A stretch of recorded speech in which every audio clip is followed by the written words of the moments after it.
किसी भी एंटरप्रेन्योर के लिए सबसे पहला और सबसे ज़रूरी फैसला क्या होता है? वो होता है अपने बिजनेस के लिए सही लीगल स्ट्रक्चर चुनना। तो आज हम इसी फैसले को आसान बनाएंगे और समझेंगे भारत में मौजूद अलग-अलग कंपनी स्ट्रक्चर्स को। तो आज का रोड मैप क्या है? सबसे पहले समझेंगे कि भाई कंपनी होती क्या है। फिर एक एक करके बात करेंगे ओपीसी, प्राइवेट और पब्लिक कंपनी की। उसके बाद इन तीनों के बीच जो बड़े फर्क हैं उनको देखेंगे और आखिर में जानेंगे कि कौन सा रास्ता चुनना सही रहेगा। ओके, तो शुरू करते हैं। देखिए, किसी भी बिजनेस का जो सबसे पहला और सबसे बड़ा फैसला है ना, वो है उसकी नींव रखना। और नींव रखने का मतलब ही है ये तय करना कि कंपनी किस टाइप की होगी।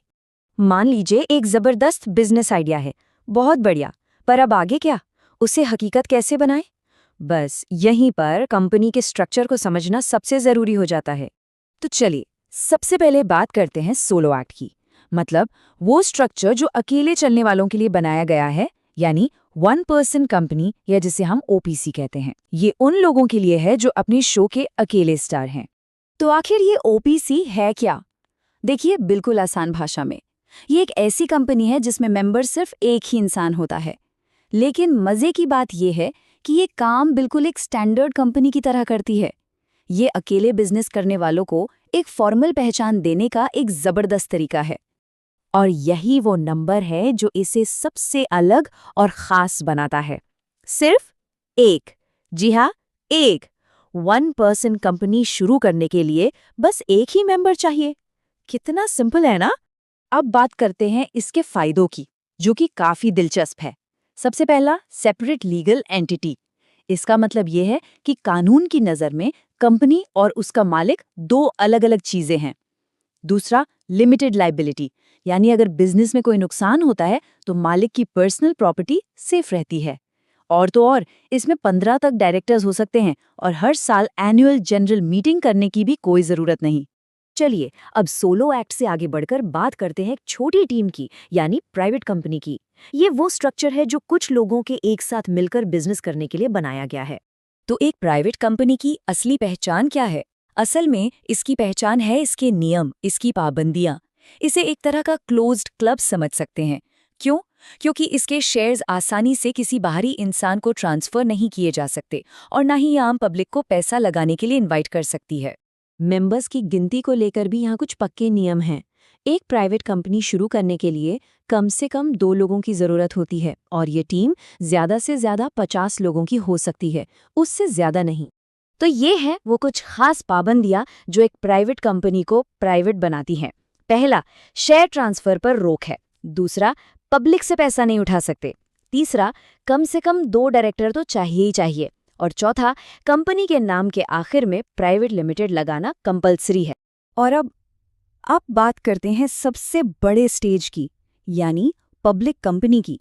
ये वो स्ट्रक्चर है जो अपने दरवाजे आम जनता के लिए खोल देता है और बिजनेस को एक बिल्कुल ही नए लेवल पे ले जाता है। इसकी डेफिनेशन ना बड़ी सीधी सादी है। जो कंपनी प्राइवेट नहीं है वो पब्लिक है। सिंपल। इसका मतलब ये हुआ कि इस पर वो सारी पाबंदियां लागू नहीं होती जो एक प्राइवेट कंपनी पर होती हैं। ये एक खुली किताब की तरह है। एक पब्लिक कंपनी को जो आज़ादी मिलती है वही इसे खास बनाती है। इसके शेयर्स आसानी से खरीदे बेचे जा सकते हैं। इसमें मेंबर्स की संख्या पर कोई ऊपरी रोक टोक नहीं है। और सबसे बड़ी बात, ये आम जनता से सीधे पैसा उठा सकती है, जिससे बिजनेस को बड़े पैमाने पर फैलाना मुमकिन हो जाता है। हाँ, पर एक बात है, इस बड़े खेल को शुरू करने के लिए टीम भी बड़ी चाहिए। एक पब्लिक कंपनी बनाने के लिए कम से कम 7 मेंबर्स का होना जरूरी है, जो ओपीसी और प्राइवेट कंपनी के मुकाबले काफी ज्यादा है। तो चलिए, अब आते हैं सबसे मजेदार हिस्से पर। प्राइवेट और पब्लिक कंपनी को आमने सामने रखकर देखते हैं कि इनके बीच असल फर्क क्या-क्या हैं। इससे पूरी पिक्चर एकदम क्लियर हो जाएगी। तो अब जो हम अंतर देखने वाले हैं वो सीधे हमारे सोर्स मटेरियल पर आधारित हैं। आइए इन्हीं पॉइंट्स को एक-एक करके और आसान तरीके से समझते हैं। अगर मोटी-मोटी बात करें तो प्राइवेट कंपनी का फोकस होता है एक छोटे ग्रुप के हाथ में कंट्रोल बनाए रखना। वहीं दूसरी तरफ पब्लिक कंपनी का मेन मकसद होता है बड़े पैमाने पर बिजनेस फैलाना और इसके लिए पब्लिक से पैसा जुटाना। और ये टेबल ये इन बुनियादी फर्कों को बड़े अच्छे से दिखाता है। नाम को ही देख लीजिए, प्राइवेट कंपनी के नाम के आखिर में प्राइवेट लिमिटेड होता है, तो पब्लिक कंपनी में सिर्फ लिमिटेड। मेंबर्स की बात करें तो प्राइवेट में कम से कम 2 और ज्यादा से ज्यादा 50, जबकि पब्लिक में कम से कम 7 पर कोई अपर लिमिट नहीं। और हाँ, डायरेक्टर्स, प्राइवेट में कम से कम 2 और पब्लिक में कम से कम 3। अब देखते हैं कि कामकाज के लेवल पर क्या फर्क है। देखिए, सबसे बड़ा फर्क तो है पैसा जुटाने को लेकर। प्राइवेट कंपनी पब्लिक को इन्वेस्ट करने के लिए नहीं बुला सकती, लेकिन पब्लिक कंपनी बिल्कुल बुला सकती है। फिर आता है शेयर ट्रांसफर। प्राइवेट में इस पर पाबंदी है, जबकि पब्लिक में ये बिल्कुल फ्री है। और आखिर में मिनिमम पेड अप कैपिटल, मतलब कंपनी शुरू करने के लिए जो कम से कम पैसा लगाना पड़ता है, वो प्राइवेट के लिए 1 लाख रुपए है और पब्लिक के लिए 5 लाख रुपए।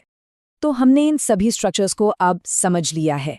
आखिर में बस ये याद रखना जरूरी है कि कंपनी का टाइप चुनना सिर्फ एक फॉर्मेलिटी नहीं है, ये एक स्ट्रेटेजिक फैसला है जो सीधा बिजनेस के फ्यूचर गोल से जुड़ा होता है। तो कुल मिलाकर बात इस पर आती है कि बिजनेस का विजन क्या है। क्या इसे बहुत बड़ा बनाना है, उसके लिए कितना फंड चाहिए होगा, और जो फाउंडर है उसके लिए अपना कंट्रोल बनाए रखना कितना जरूरी है। बस इन्हीं सवालों के जवाब सही रास्ता दिखाते हैं। और ये बात बिल्कुल 100% सच है। कंपनी का चुनाव सिर्फ कोई कानूनी कार्रवाई नहीं है, बल्कि ये फैसला बिजनेस के पूरे सफर का ब्लूप्रिंट तैयार करता है।